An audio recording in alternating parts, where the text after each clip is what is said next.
Hello बच्चों, आपका स्वागत है श्याम सर की क्लास में। बच्चों, आज हम अपने कक्षा 12 भौतिकी अध्याय फर्स्ट का अगला टॉपिक हम शुरू करने वाले हैं। देखिए, अध्याय 1 जो फर्स्ट भाग का है वैद्युत आवेश तथा क्षेत्र, उसका अगला टॉपिक है वैद्युत क्षेत्र की तीव्रता। वैद्युत क्षेत्र की तीव्रता के बारे में आज हम आगे आपको बताने वाले हैं। चलिए वैद्युत आवेश की तीव्रता के बारे में देखते हैं। वैद्युत आवेश तथा क्षेत्र में जो आपका है वैद्युत क्षेत्र किसे कहते हैं। पहले हम लोग आज कौन सा टॉपिक पढ़ने वाले हैं? वैद्युत क्षेत्र। वैद्युत क्षेत्र, इलेक्ट्रिक फील्ड।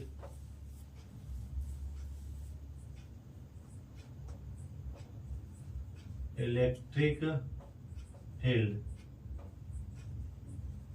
जैसा कि चैप्टर में नाम ही था चैप्टर का इलेक्ट्रिक फील्ड, तो इलेक्ट्रिक फील्ड आज हम एक्चुअली शुरू कर रहे हैं। अभी इसके पहले हम लोग आवेश के बारे में अध्ययन कर लिए हैं।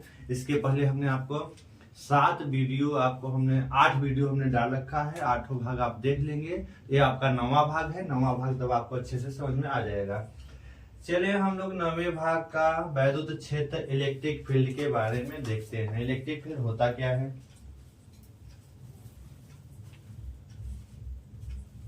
चलिए इलेक्ट्रिक फील्ड क्या है उसको ध्यान से समझिए। देखिए, इलेक्ट्रिक फील्ड को अगर जानना है तो पहले हम लोग आवेश का अध्ययन कर चुके हैं। उसी आवेश को टॉपिक को हम लोग आगे बढ़ाते हैं। जैसे मान लिया एक यहाँ पे कोई आवेश है, किसी पॉइंट पर एक आवेश रखा है। अब ये आवेश रखा है तो आवेश अपना एक इफेक्ट डालेगा। आवेश में आकर्षण, दो अगर आवेश आ जाते हैं तो आकर्षण और प्रतिकर्षण बल का अनुभव करते हैं। तो मान लिया एक तो यहाँ पे एक आवेश है। अब आवेश है तो इस आवेश के पास अब दूसरे एक भी धन आवेश है तो उनके बीच प्रतिकर्षण बल लगेगा। अगर दोनों समान प्रकृति के हैं तो प्रतिकर्षण और विपरीत प्रकृति के हैं तो आकर्षण बल लगेगा। अब हम मान लेते हैं, अब हम लोग वैद्युत क्षेत्र की परिभाषा देखते हैं। तो किसी आवेश के, यह एक आवेश है, तो किसी एक आवेश के चारों ओर का वह क्षेत्र, किसी आवेश के चारों ओर का वह क्षेत्र जहां पे किसी अन्य आवेश को लाने पर वह एक बल का अनुभव करे, वैद्युत क्षेत्र कहलाता है। चलिए इसको हम लोग अपने एक उदाहरण से समझते हैं। जैसे मान लिया आपके पास एक चुंबक है, ठीक है, NS ध्रुव है। उस चुंबक में NS ध्रुव है। अब मान लिया एक चुंबक यहाँ है और एक ठो चुंबक मान लिया आप अपने घर पे रखे हैं। एक चुंबक आपका यहाँ पे है हमारे पास इस व्हाइट बोर्ड पे, और एक चुंबक आपके घर पर है। आप जो तब अब क्या होगा? अब क्या आपको बताना है कि यह चुंबक आपके घर पे रखे चुंबक को अपनी ओर खींच सकता है? तो आपका जवाब क्या होगा आप बताइए। तो क्या जवाब होगा? आपका जवाब यही होगा कि नहीं सर, ये चुंबक जो आप वाला चुंबक है जो आप हमारे घर पे रखा है, यह चुंबक किसी प्रकार से न तो यह चुंबक उस चुंबक को न तो आकर्षित कर सकता है न ही प्रतिकर्षित कर सकता है। अतः हमें अगर आकर्षित या प्रतिकर्षित दूसरे वाले चुंबक को कराना है तो होगा क्या? अर्थात इस हमारे वाले चुंबक का एक अपना क्षेत्र होगा जिसके समीप आपके घर वाला चुंबक अगर हम ला करके अब इसके समीप यहाँ पर अगर हम रख देंगे तब अब क्या करेगा?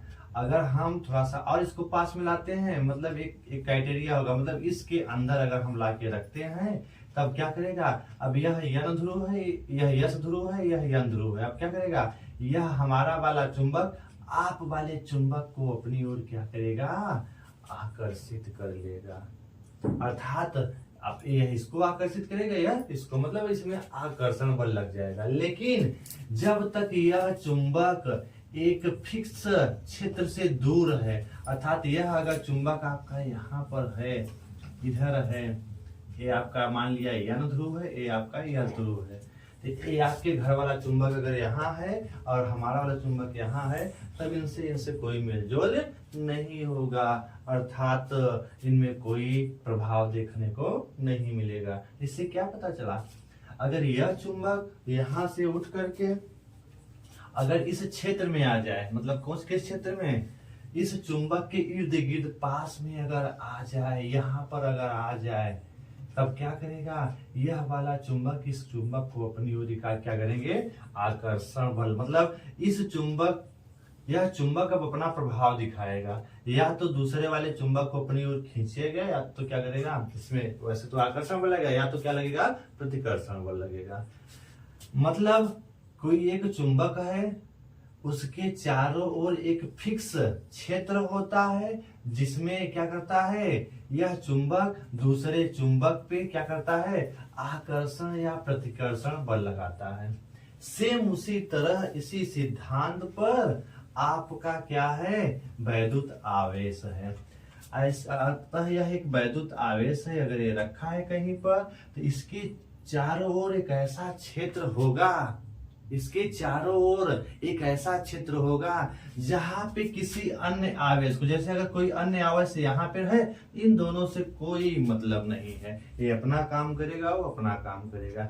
लेकिन एक समय ये आवेश अगर हम लाके यहाँ पे रखेंगे, फिर भी इनसे आपस में कोई मतलब नहीं। लेकिन यह आवेश जैसे ही इस बाउंड्री को क्रॉस करेगा, अब यह आवेश कहेगा, या तो कहेगा तुम मत आओ, उसको भगा देगा, कहेगा तुम मत आओ, समान प्रकृति है तो इसको प्रतिकर्षित करेगा, दूर धक्का देगा। या फिर अगर विपरीत प्रकृति है तो कहेगा, तब इसको क्या कहेगा, आ जाओ। अर्थात यह आवेश इस आवेश पर या तो आकर्षण बल लगाएगा, या तो प्रतिकर्षण बल, लेकिन कब, अपने चारों ओर एक निश्चित इसका एक क्षेत्र होगा। इसी क्षेत्र को इस आवेश का क्या कहा जाता है, वैद्युत क्षेत्र कहते हैं। तो इसको आप परिभाषा के रूप में लिख सकते हैं, किसी आवेश के चारों ओर का वह क्षेत्र जहां पे किसी अन्य आवेश को लाने पर यह आवेश एक बल का अनुभव करे। किसका अनुभव करे, एक बल का अनुभव करे। वो बल कैसा होगा, वैद्युत बल। तो किसी आवेश, यह आवेश है, किसी आवेश के चारों ओर का वह क्षेत्र जहां पे किसी अन्य आवेश को लाने पर वह आवेश वैद्युत बल का अनुभव करे। किस बल का अनुभव करे, वैद्युत बल का अनुभव करे। इस आवेश का क्या कहलाता है, वैद्युत क्षेत्र कहलाता है। इस तरह से आप वैद्युत क्षेत्र की परिभाषा बता करके इसको नोट भी कर सकते हैं। हमें लगता है कि अब आपको वैद्युत क्षेत्र की परिभाषा आसानी से समझ आ गई होगी। तो इसको हम लोग लिख लेते हैं, वैद्युत क्षेत्र किसे कहते हैं। तो जैसे हमने बताया उसी तरह लिख लेते हैं, किसी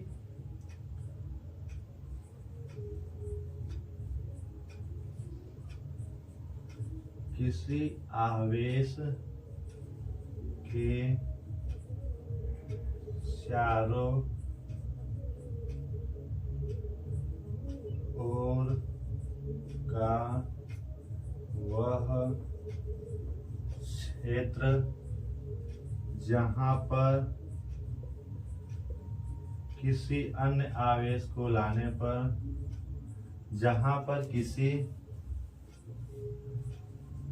अन्य आवेश को लाने पर,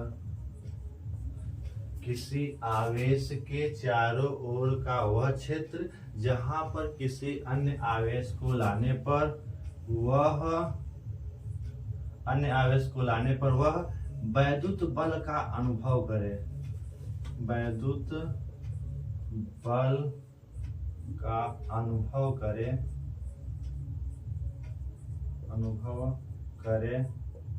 क्या कहलाता है, वैद्युत क्षेत्र कहलाता है।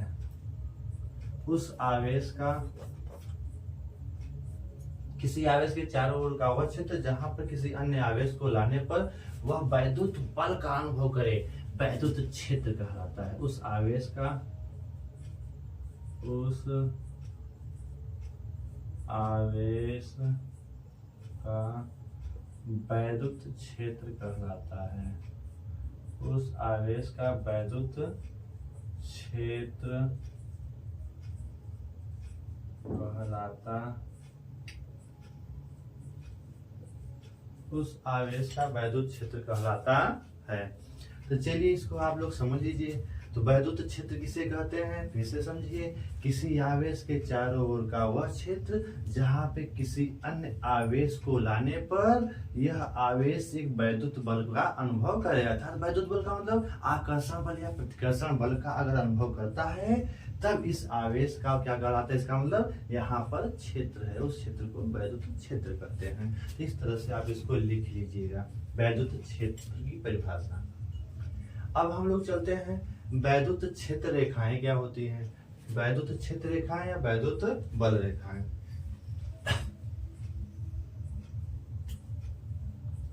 चलें इसको आप लिख लीजिए, स्क्रीनशॉट चाहे लेकर के आप लिख लीजिएगा।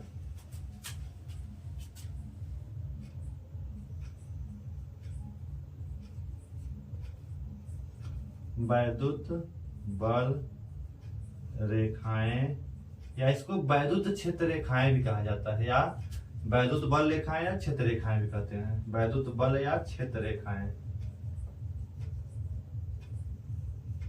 वैद्युत बल या क्षेत्र रेखाएं, इलेक्ट्रिक लाइंस ऑफ फील्ड या फिर इलेक्ट्रिक लाइंस ऑफ फोर्स या electric field lines of field. चलिए वैद्युत बल रेखाएं या क्षेत्र रेखाएं किसे कहते हैं, तो आप इसके बारे में समझ लीजिए वैद्युत बल रेखाएं क्या होती हैं।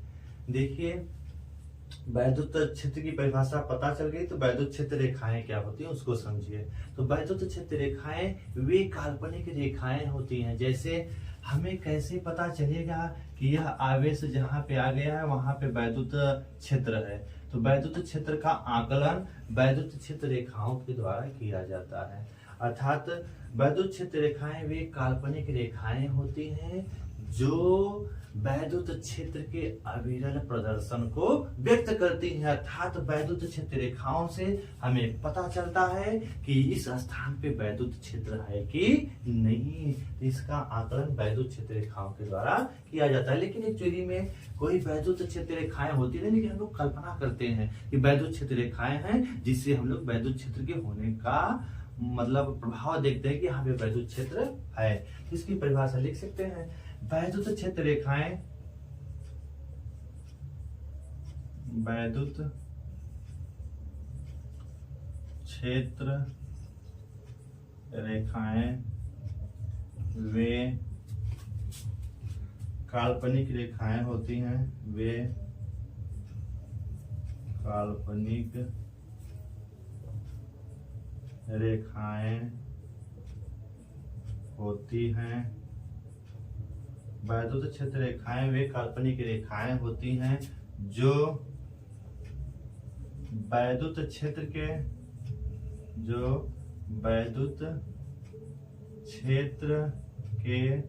अविरल प्रदर्शन को व्यक्त करती हैं, जो वैद्युत क्षेत्र के अविरल प्रदर्शन को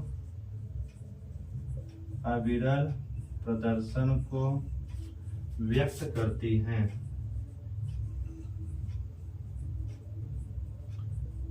अविरल प्रदर्शन का मतलब है हमें, अविरल मतलब है कि कंटिन्यूटी, मतलब वो हमें ये बताती है कि इनसे ये हमें महसूस होता है कि यहाँ पे वैद्युत क्षेत्र है कि नहीं। किसके द्वारा, वैद्युत क्षेत्र रेखाओं के द्वारा। तो वैद्युत क्षेत्र रेखाएं वे काल्पनिक रेखाएं होती है, एक्चुअली में कोई रेखाएं नहीं है, लेकिन हम लोग कल्पना करते हैं कि वैद्युत क्षेत्र रेखाएं वे काल्पनिक रेखाएं होती हैं जो वैद्युत क्षेत्र के अविरल प्रदर्शन को व्यक्त करती हैं। मतलब इनसे पता चलता है कि यहाँ पे वैद्युत क्षेत्र है कि नहीं। तो वैद्युत क्षेत्र है कि नहीं उसका आकलन वैद्युत क्षेत्र रेखाओं के द्वारा हो जाता है या किया जाता है। तो इसकी परिभाषा वैद्युत बल रेखाएं या वैद्युत क्षेत्र रेखाओं की परिभाषा भी आप लिख लीजिएगा। तो वैद्युत क्षेत्र हो गया, वैद्युत क्षेत्र रेखाएं हो गई। अब आगे हम लोग इसको आगे बढ़ाते हैं। अब हम लोग पढ़ेंगे वैद्युत बल रेखाएं या क्षेत्र रेखाओं के गुण। वैद्युत क्षेत्र रेखाएं या वैद्युत बल रेखाओं के गुण के बारे में पढ़ने वाले हैं।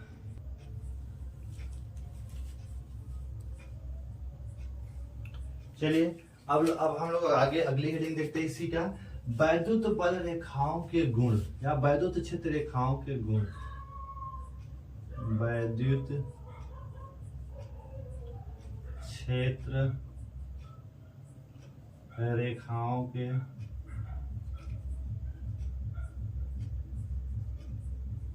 वैद्युत क्षेत्र रेखाओं के गुण।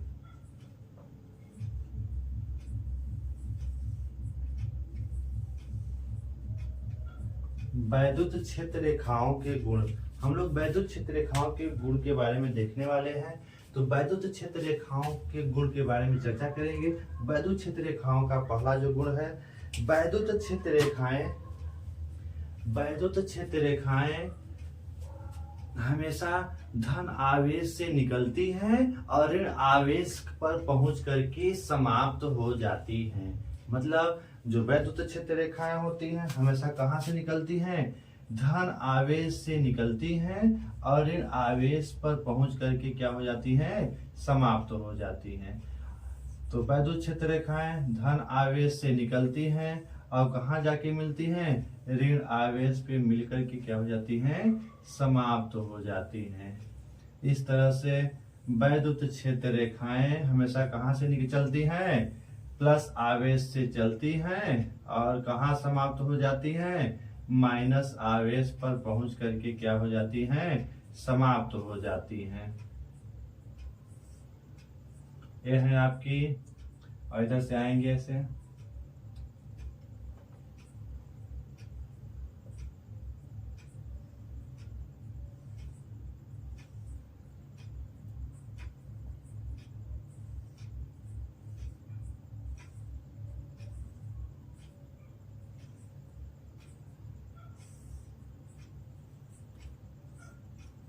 धन आवेश से चलती हुई आकर के और ऋण आवेश पे पहुंच करके वैद्युत क्षेत्र रेखाएं क्या हो जाती हैं? समाप्त हो जाती हैं। ये आपकी है वैद्युत बल या वैद्युत क्षेत्र रेखाएं। हमेशा धन से निकलती है, कहाँ जाती हैं? ऋण की ओर जाती हैं और धन से निकल के ऋण पे समाप्त हो जाती हैं। वैद्युत क्षेत्र, तो पहला गुण इनका लिख सकते हैं। तो वैद्युत क्षेत्र रेखाएं हमेशा धन आवेश से निकल करके ऋण आवेश पर जाकर के समाप्त हो जाती हैं। तो आप इनके गुण अब लिख सकते हैं।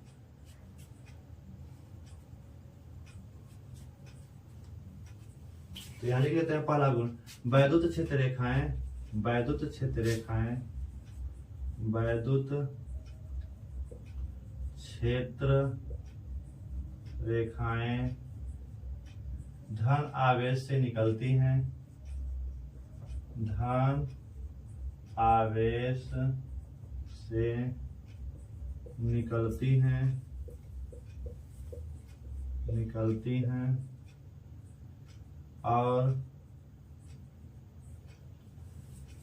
ऋण आवेश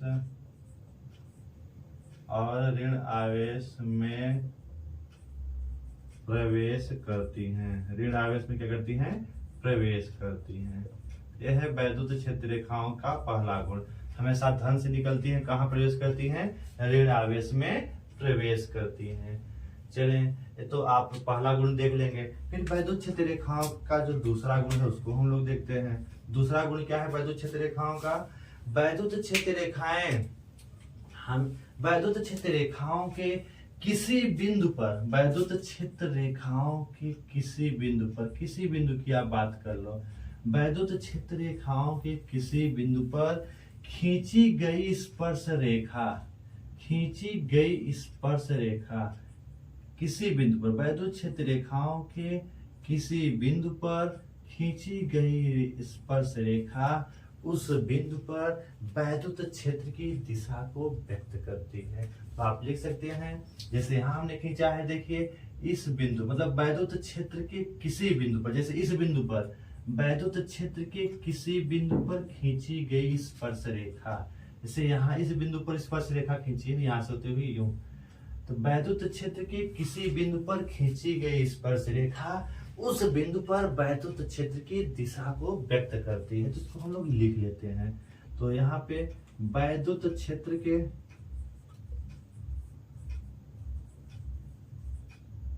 वैद्युत क्षेत्र रेखाओं के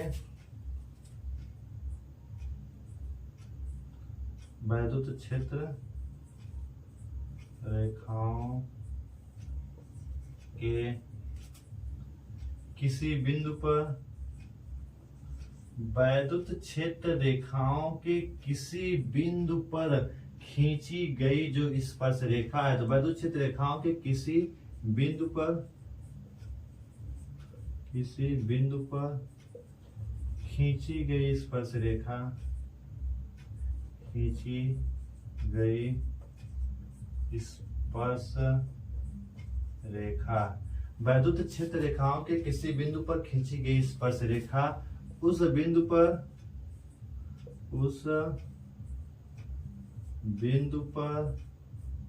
वैद्युत क्षेत्र की दिशा को बताती है।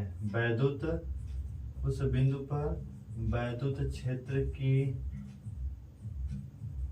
दिशा को व्यक्त करती है। जिस बिंदु पर आप स्पर्श रेखा खींचेंगे वह स्पर्श रेखा उस बिंदु पर वैद्युत क्षेत्र की दिशा को व्यक्त करती है। ये आपका है दूसरा गुण है वैद्युत क्षेत्र रेखाओं के। चलें हम लोग वैद्युत क्षेत्र रेखाओं के तीसरे गुण की व्याख्या करते हैं। तीसरा गुण क्या है? वैद्युत क्षेत्र रेखाएं हमेशा प्लस से निकल करके माइनस पर समाप्त हो जाती हैं। कहां से चलती हैं? प्लस से चलती है, माइनस पर पहुंच करके क्या हो जाती हैं? समाप्त हो जाती हैं। तो इस तरह से ये तो आपका पहले में ही लगभग आ जाएगा।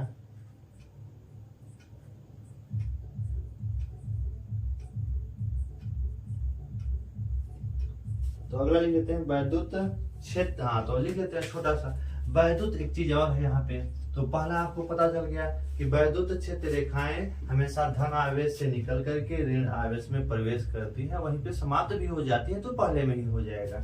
दूसरे में वैद्युत क्षेत्र रेखाएं के किसी बिंदु पर खींची गई स्पर्श रेखा इस बिंदु पर वैद्युत क्षेत्र की दिशा को व्यक्त करती है।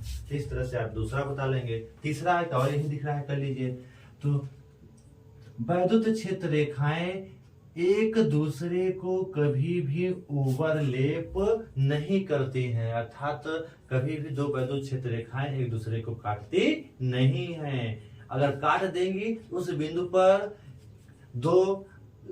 पर जिस बिंदु पे काटेंगे, जैसे मान लिया ये वैद्युत क्षेत्र रेखा किसी एक वैद्युत क्षेत्र रेखा दूसरे को काट लेगी, तो यहाँ पे काटेंगे तो इस बिंदु पर दो स्पर्श रेखाएं हो जाएंगी। मतलब एक ही बिंदु पर दो स्पर्श रेखा, अर्थात उस बिंदु पर वैद्युत क्षेत्र की दो दिशा दिखेगी, जो कि असंभव है। अतः आप लिख सकते हैं कि वैद्युत क्षेत्र रेखाएं एक दूसरे को कभी काटती नहीं है। वैद्युत क्षेत्र रेखाएं एक दूसरे को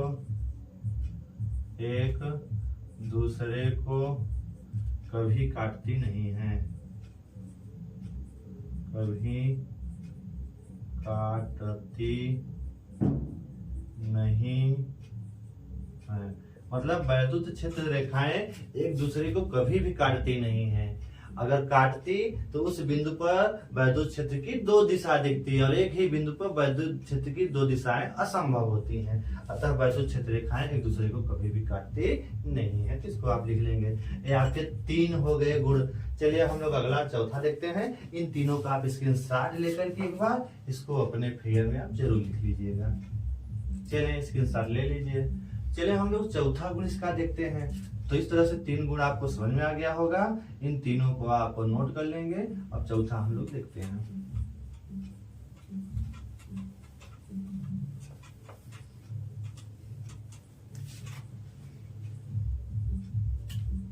चौथा देखते हैं। जिस स्थान पर वैद्युत क्षेत्र रेखाएं पास पास होती हैं वहां वैद्युत क्षेत्र प्रबल होता है, और जिस स्थान पर वैद्युत क्षेत्र रेखाएं दूर दूर होती हैं वहां वैद्युत क्षेत्र क्या होता है? दुर्बल होता है। इसको लिख लेते हैं हम लोग। तो जिस स्थान पर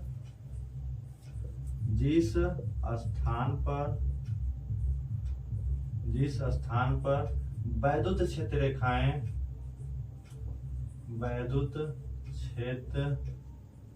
रेखाएं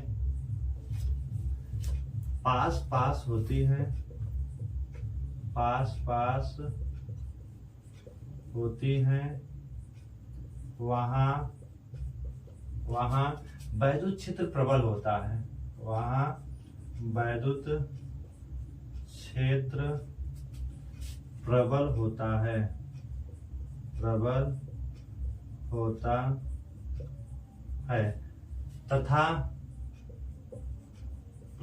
है, तथा जिस स्थान पर ये रेखाएं दूर दूर होती हैं, तथा जिस स्थान पर जिस स्थान पर ए रेखाएं जिस स्थान पर ए रेखाएं दूर दूर होती हैं, दूर दूर होती हैं, वहां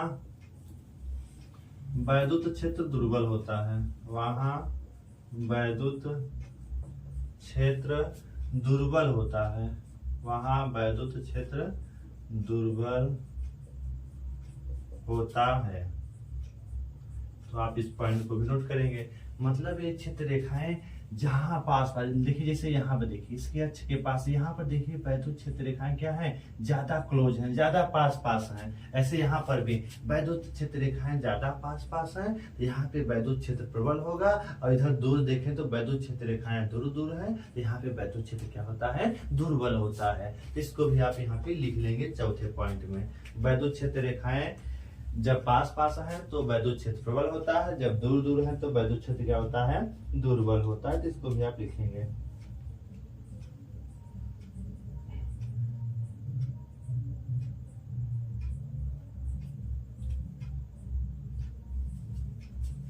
अगला, वैद्युत क्षेत्र रेखाएं, वैद्युत क्षेत्र रेखाएं किसी चालक के, कोई भी अगर चालक है, अगर ये चालक है, अगर आपका ये कोई चालक है, जैसे आपका कोई चालक है, तो वैद्युत क्षेत्र रेखाएं हमेशा इस चालक के, अगर यहाँ कोई आवेश प्लस क्यू रखा है तो वैद्युत क्षेत्र रेखाएं अगर निकलेंगी तो हमेशा इस चालक के क्या होंगी, लंबवत होंगी। ये चालक से कहीं भी निकलेंगी, यहाँ भी निकलेंगी। तो इस चालक के हमेशा, चालक का पृष्ठ है तो चालक के हमेशा क्या होती है, लंबवत होती है। तो आप इसको भी लिख सकते हैं पांचवें पॉइंट में। तो वैद्युत क्षेत्र रेखाएं हमेशा किसी चालक की क्या होती है, लंबवत होती है। तो वैद्युत क्षेत्र रेखाएं,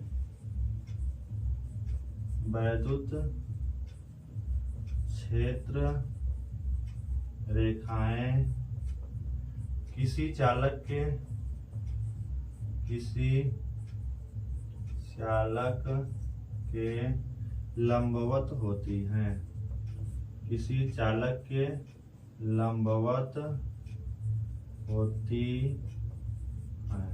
तो वैद्युत क्षेत्र रेखाएं किसी भी चालक के हमेशा क्या होती हैं, लंबवत होती हैं। तो इसको भी आप लिख लेंगे।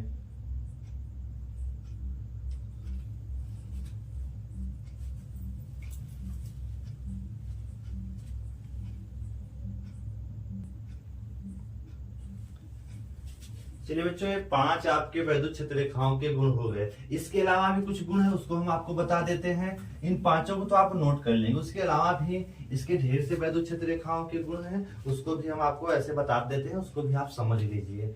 जैसे आपका और क्या हो सकता है, जैसे मान लिया कोई धन आवेश है, धन आवेश से वैद्युत क्षेत्र रेखाएं हमेशा इसके लंबवत बाहर की ओर चलती हैं। जैसे धन आवेश है तो यहाँ से वैद्युत क्षेत्र रेखाएं हमेशा इस धन आवेश से क्या होंगी, बाहर की ओर, कहाँ निकलती हैं, बाहर की ओर जाती हैं। तो आप चाहे इसको भी अपने टॉपिक में लिख सकते हैं।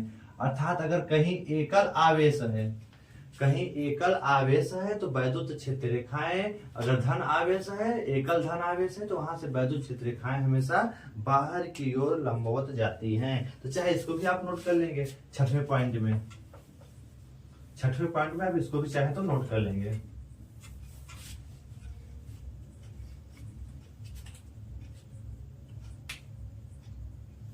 छठवें में एकल धन आवेश से, एकल धन आवेश से, एकल धन आवेश से वैद्युत क्षेत्र रेखाएं, वैद्युत क्षेत्र रेखाएं, एकल धन आवेश से वैद्युत क्षेत्र रेखाएं लंबवत बाहर की ओर होती हैं, लंबवत, लंबवत बाहर की ओर होती हैं। एकल धन आवेश से वैद्युत क्षेत्र रेखाएं लंबवत बाहर की ओर होती हैं। या एकल धन आवेश से वैद्युत क्षेत्र रेखाएं लंबवत बाहर की ओर निकलती हैं, कर लीजिए, बाहर की ओर, बाहर की ओर निकलती हैं, लंबवत भी रहेंगी और बाहर की ओर भी निकलेंगे। और अगर यहीं पे आपका एकल ऋण आवेश है तो इसमें वैद्युत क्षेत्र रेखाएं लंबवत अंदर की ओर आती हैं। चालक के किधर आती हैं? अंदर की ओर आती हैं। अगर एकल ऋण आवेश है तो वैद्युत क्षेत्र रेखाएं हमेशा चालक के अंदर की ओर आती हैं। तो आप इसको भी चाहे साथ में लिख लेना। अगर आपका एकल ऋण आवेश है, एकल ऋण आवेश में, एकल ऋण आवेश में वैद्युत क्षेत्र रेखाएं, वैद्युत क्षेत्र रेखाएं लंबवत, एकल ऋण आवेश में वैद्युत क्षेत्र रेखाएं हमेशा लंबवत अंदर की ओर आती हैं। लंबवत